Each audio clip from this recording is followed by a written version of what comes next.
యానం ప్రజలందరూ కూడా నియోజకవర్గ ప్రజలందరూ కూడా నమస్కారం తెలియజేసుకుంటున్నాను. రోజు వీడియో ముందుకు రావడం కౌంటర్ ఇవ్వడానికి కొన్ని వ్యాఖ్యలు ఏ విధంగా దినేష్ అనే వ్యక్తిగతంగా కానీ ఫ్యామిలీ దోషులకు కానీ అతను వెళ్తూ ఉన్నాడు.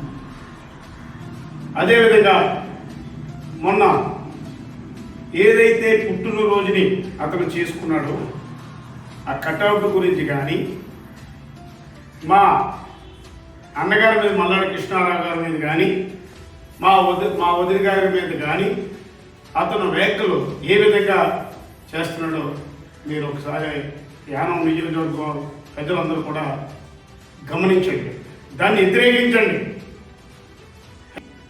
దినేష్ ముందు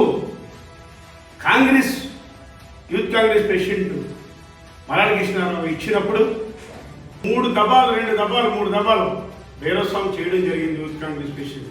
అప్పుడు పోటీ వచ్చినప్పుడు మల్లాడి సురేష్ కానీ కుర్సాన్పేట దయ్య కానీ అబ్దుల్లా కానీ ఇంకా 4-3 ఉన్నారు. దినేష్ కూడా ఉన్నప్పుడు సురేష్ కొన్ని వివరంగా మాట్లాడడం జరిగింది. ఇంకా ఒక దినేష్ ఎప్పుడైతే నేను నీతో మాట్లాడలేను, మల్లాడి కృష్ణారావు నీతో ఎందుకు మాట్లాడతాడు? మల్లాడి కృష్ణారావు నీకు డీటా? అతను 35 సంవత్సరాలు 23 సంవత్సరాలు అతను రాజకీయ జీవితం ఏ విధంగా చేయడనేది అందరికీ రైతుల పట్ల కానీ ఇక్కడ మహిళల పట్ల కానీ యూత్ పట్ల కానీ అనేక రకాల ఇక్కడ రోడ్లు కానీ భవనాలు కానీ స్కూళ్ళు కానీ ఏ విధంగా చేయడం అనేది యానం నియోజకవర్గంలో ఉన్న ప్రజలందరికీ తెలుసు. నువ్వు ఏదో 2 వీడియోలు పెట్టేస్తే మశానం అన్నావు, సాగుతున్నారు, ఎన్ని కోట్లు తెచ్చావు, ఏం డెవలప్ చేయాలి ఆబ్జేహరన్నావు. అలాగే గోపాలనగర్ రోడ్డు అన్నావు, ఎంత తెచ్చావు ఎంత వేసావు. ఏదో హాస్పిటల్ గురించి మల్లాడి కృష్ణారావు చేయడానికి హాస్పిటల్ కట్టించింది ఎవడయ్యా? మల్లాడి కృష్ణారావు కదా. జిప్మేర్ కట్టించడం కానీ హాస్పిటల్ కట్టించడం కానీ అన్నిది సాగుతున్నారు సెంటర్ కట్టించడం కానీ కిరణ్పేటలో హాస్పిటల్ సెంటర్ కట్టించడం కానీ నరేంద్రపురం కట్టించడం కానీ పరంపేటలో కట్టించడం కానీ అన్ని ఏరియాల్లో కట్టించింది మల్లాడి కృష్ణారావు కదా. మల్లాడి కృష్ణారావు ఒక ఇది పెడితే కరెంటు సంబంధించింది ఇది పెడుతుంటే దాన్ని ఆఫ్ చేయండి అని చెప్తున్నావు. తప్పు నువ్వు మాట్లాడేది అన్ని తప్పుడు మాటలు తప్పుడు రూట్లు నువ్వు చేసుకుంటూ వెళ్తూ ఉన్నావు. ఏదో నేను గుండు కొడేసుకుంటే నేను బల్ల గుద్దితే అది రాజకీయ నాయకుడు అవడం. సామాన్యంగా మాటలో మాట్లాడు, నీకు దమ్ము ధైర్యం ఉంటే. మల్లాడి కృష్ణారావు నీతో మాట్లాడు.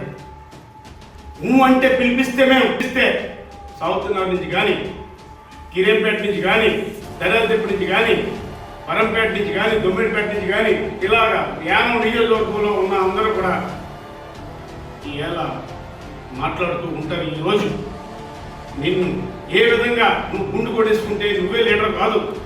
కాంగ్రెస్లో ఎన్ని తపాలు ఆయన మంత్రి చేశాడు, ఎంత కాంగ్రెస్ పార్టీకి ఎంత ఉపయోగపడ్డాడు, కాంగ్రెస్ పార్టీ నుంచి యానానికి ఎంత తెచ్చాడు. నువ్వేదన్నా కాంగ్రెస్ పార్టీలో ఉండి నువ్వేదేదో మాట్లాడుతూ ఉన్నావు, నేనే నాయకుడు నేనే మల్లాడి కృష్ణారావు చేస్తున్నావు. అదేవిధంగా ఇప్పుడు అశోక్ చేస్తున్నాడు. అశోక్ సపోర్ట్ చేసింది ఎవరో? నువ్వు కాదా. నిన్ను అడగవలసిన బాధ్యత ఇప్పుడు ఇవాళ దొంగ అన్నావు, ప్రశ్నించమన్నావు, నిన్నే ప్రశ్నించారు. నిన్ను రామూర్తిని నువ్వు వానికి సపోర్ట్ చేసినప్పుడు 5 సంవత్సరాలు బస్టు పట్టించిన దాంట్లో నువ్వు ఉన్నావు. నువ్వేదో కాలు ఏదో చెత్త లేకపోతే అక్కడికి వెళ్ళి 2 వీడియోలు పెట్టేస్తే నువ్వేదో వరదొస్తే 2 కోట్ల మీద కొవ్వొత్తులు ఇస్తే అది నాయకత్వం అవునే. నువ్వే కదా ఈ అశోక్ సపోర్ట్ చేసింది, నువ్వే కదా.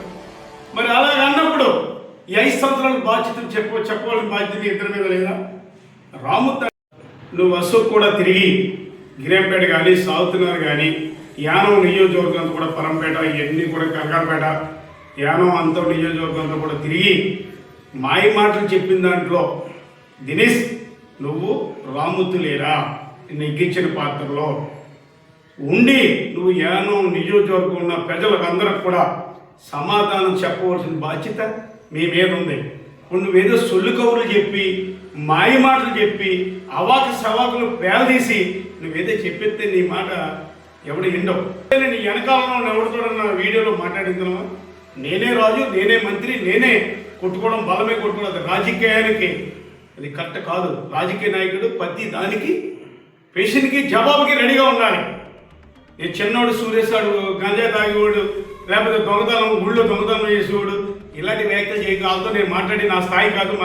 మల్లకృష్ణ నీతో ఏం మాట్లాడా? నువ్వు మల్లకృష్ణతో ఏం మాట్లాడతావు? మల్లకృష్ణతో ఏం తప్పేంటి? నీకు ఆ పేషెంట్ ఇవ్వడం తప్పు. నువ్వు మళ్ళీ ఏం మాట్లాడుతున్నావు? 3 కోట్ల రూపాయలు కాంట్రాక్ట్ ఇచ్చాడు సతీష్ అని చెప్తున్నావు. నన్ను ఎదగేసిన సతీష్ అన్నావు. సతీష్ దగ్గరికి వెళ్ళడానికి కారణం మల్లకృష్ణరావు కదా. రామ్మూర్తి నువ్వును ఇలా నువ్వు లైసెన్స్ ఉందన్నావు, నేను నిజాయితీగా సంపాదించావు. నువ్వు దొంగతనం చేసావో లేకపోతే ఇంకోటి చేసావో ఏం చేసావు అనేది మాకు తెలియదు, మేము ఎప్పుడు ప్రశ్నించాం. కానీ మల్లాడి సురేష్ నీ శిష్ట అంతా బయలుబంతం చేసి ఈరోజు నీకు బాధ వచ్చిందా? నువ్వు మాట్లాడుతున్నావు. కాంగ్రెస్ పార్టీ వైద్యలింగాన్ని నేను తీసుకొచ్చి మాజీ సీఎంను కూడా నేను తీసుకొచ్చి నారాయణస్వామి తీసుకొచ్చి నేను తిప్పేస్తున్నానని చెప్తున్నావు. నువ్వు పనులు చేయించుకోవడానికి ఆ బైపాస్లో ఆ బ్యాన్ షాప్ ఈ పక్క నుంచి ఆ పక్కన మార్చుకోవడానికి నువ్వు అనేక అడ్డం పెట్టుకుని అక్కడ రామ్మూర్తి కూడా బైపాస్లో అక్కడ బస్ స్టాండ్ ఉంటే ఆ బస్ స్టాండ్ కూడా బద్దలు కొట్టాడు. దాని మీద కూడా కేసు ఉంది. మీ ఆటలో మీ సాట్లో మీ ఏ విధంగా ఉందో తెలియదు అనుకుంటే మీ లాంచీ గురించి కానీ అన్ని విషయాలు సురేష్ గారు మాట్లాడటం జరిగింది. కుర్సానిపేట మల్లాడి సురేష్ అని వాళ్ళందరినీ గంజా వాళ్ళు వీళ్ళందరూ ఎవరు ఊరుకోరని నువ్వు అనుకుంటేమో గంజాగాళ్ళు అన్నావు, దొంగలు అన్నావు. వాళ్ళు మళ్ళీ నువ్వు అనేక రకాల మాట్లాడుతున్నావు. వాళ్ళ స్థాయి నేను మాట్లాడలేను అన్నావు. నీ స్థాయి ఎవరు మాట్లాడతారు? నేను కింద నుంచి వచ్చానన్నావు. నా తండ్రి నేను 3వ తరగతిలో ఉన్నప్పుడు పోయాడన్నావు. నువ్వు మాట్లాడి మాటలో ఎవడైనా ఒకటే, పైకి వెళ్తాం కిందకు వస్తాం పైకి వస్తాం. ఎవరితోడైనా మాట్లాడాలి. నేను మల్లకృష్ణలో నీ గురించి మల్లకృష్ణ ఎప్పుడు మాట్లాడా? నువ్వు ఆ స్థాయి కాదే, మా స్థాయి కాదే. చిల్లరగాళ్లే నువ్వు అన్నా వాళ్ళే ఎవరైతే ఉన్నారో ప్రతి కార్యకర్త కూడా నీ మీద మాట్లాడడానికి రెడీగా ఉంటారు. నువ్వు రెడీగా ఉండు. అంతేగాని వాళ్ళతో మాట్లాడినావు చిల్లరగాళ్ళు లేదా లేదు గంజాగాళ్ళు అని మాట్లాడుతున్నావు. ఆ గంజాగాళ్ళు ఎవరో వాళ్ళు ఏ విధంగా నువ్వు తీసుకుని తిప్పి ఉన్న యూత్ని అంతా తిప్పి నువ్వు ఏ విధంగా పాడు చేసి నీ దగ్గర ఎంతమంది ఉన్నారు? అశోక్ దగ్గర కూడా నువ్వు ఎంతమందిని తిప్పి నువ్వు చేసి ఈరోజు వాళ్ళని గంజాగాళ్ళు దొంగోళ్ళు నువ్వు అని మాట్లాడుతున్నావు. ఈ స్థాయి అది కాదు. రాజకీయ నాయకుడు అంటే ప్రతి ఒక్కడూ ఉంటాడు. అన్ని వర్గాల నుంచి మల్లాడి వర్గం జడిసిపోవు. నీ సవాకులకి, నీ చప్పుడు మాటలకి, నీ అబద్ధాలు మాటలకి ఎవడు ఎండో చూడు. రాబోయే రోజుల్లో నీ వెనకాల చరిత్రలు చెప్తున్నావు చూసా ఏ విధంగా ఉంది. ఒక మల్లాడి కృష్ణారావు గారు, ఉదయలక్ష్మి గారు నువ్వేం మాట్లాడావు? నేను పైకి వెళ్ళాను, నేను పుట్టినరోజు ఎవరు చేసుకుంటలేదు, ప్రతి యూత్ చేసుకుంటుంది. యానం నియోజకవర్గంలో మోటార్ సైకిల్ మీరు చేసుకున్నారు, కట్అవుట్ చూసుకున్నారు. ఎవడయ్యా బాధపడింది? నీ స్థాయి ఏంటి? పైకి వెళ్ళావా నువ్వు? ఆవిడతో మాట్లాడితే ఆవిడ నిద్ర పట్టలేదు మల్లకృష్ణారావు గారు. నువ్వు పుట్టినరోజు చేసుకుంటే మాకు ఆయనకి నిద్ర పట్టకపోవడం ఏంటి? ఏనా నీకు బుర్ర పని చేస్తుందా లేదా నీకు బుర్ర పని చేయక మాడుతున్నావు? నేను వీడియో ఇచ్చావు, అది నీకు బుర్ర పని చేస్తుందా బుర్ర పని చేయక మాడుతున్నావు? ఏం మాడుతున్నావు అర్థం కావట్లేదు. నువ్వు అనుకోండి నేను మాట్లాడేస్తున్నాను కదా, నేనే పెద్ద గొప్ప అనుకున్నావు. అది స్థాయి కాదు. నువ్వేంటంటే ఒళ్ళు దగ్గరెట్టుకుని గుండ్ల మీదో బల్ల మీదో గుద్దితే ఎవడ రాజకీయ నాయకులు అందరూ నీ వెనకాల ఉండి ఒక కమిటీ ఏ విధంగా ఉందో ఆ కమిటీ మాట్లాడితే ఎవడనంటే నువ్వు ఏదో నేనే మంత్రిని నేనే రాజుని అని విధంగా మాట్లాడితే ఎవడు ఊరుకోడే. నువ్వు మల్లాడి కృష్ణారావు మా కుటుంబంతో మా వదిన గారితో నువ్వు మాట్లాడడానికి నువ్వు పైకి వెళ్ళావా? ఆ సొల్లు కౌరులు ఎందుకే? నువ్వు కూడా చిన్న గొడవ ఏదో వస్తే మా అమ్మాయికి కూడా పాండిచేరిలో ఉన్నప్పుడు నువ్వు ఫోన్ చేస్తావు, ఫోన్ ఎత్తలేదు, నీ ఫోన్ చేస్తావు అంటే నువ్వు ఫ్యామిలీ మీద చేయాలని ఇంకా చాలా ఉంది. నేనేం చేశాననేది గతంలో ఒక మ్యారేజ్ ఇష్యూలో మ్యారేజ్ విషయంలో నేను తోటూరు వీధిలో ఒక అప్పాజీ లెటర్ ఉంది. నువ్వే విధంగా అక్కడ ఆ ఫ్యామిలీని ఇష్టం లేకపోతే నువ్వేం చేసావో గుళ్ళో తీసుకెళ్ళి వర్షని 10 మందికి మ్యారేజ్ చేసిన మా దగ్గర చరిత్ర ఉంది. అందులో నువ్వు ఒకడు. కానీ మా ఫ్యామిలీ గురించి, మా వదిన గారి గురించి నువ్వు మాట్లాడుతూ ఉన్నావు. మా ఫ్యామిలీ గురించి నువ్వు ఏదైనా ఉంటే ధీటుగా రాజకీయంగా మాట్లాడి రా. అంతేకాని నువ్వు ఫ్యామిలీ జోలికి వెళ్తే నీకు చాలా చరిత్ర ఉంది, ఇంకా ఉంది. ఇప్పుడు అప్పుడే అయిపోలేదు. నువ్వు ఏదో ఈడో మాట్లాడుతావు కదా, నేనే గొప్ప, నేనే మంత్రి, నేనే అనుకున్నాను.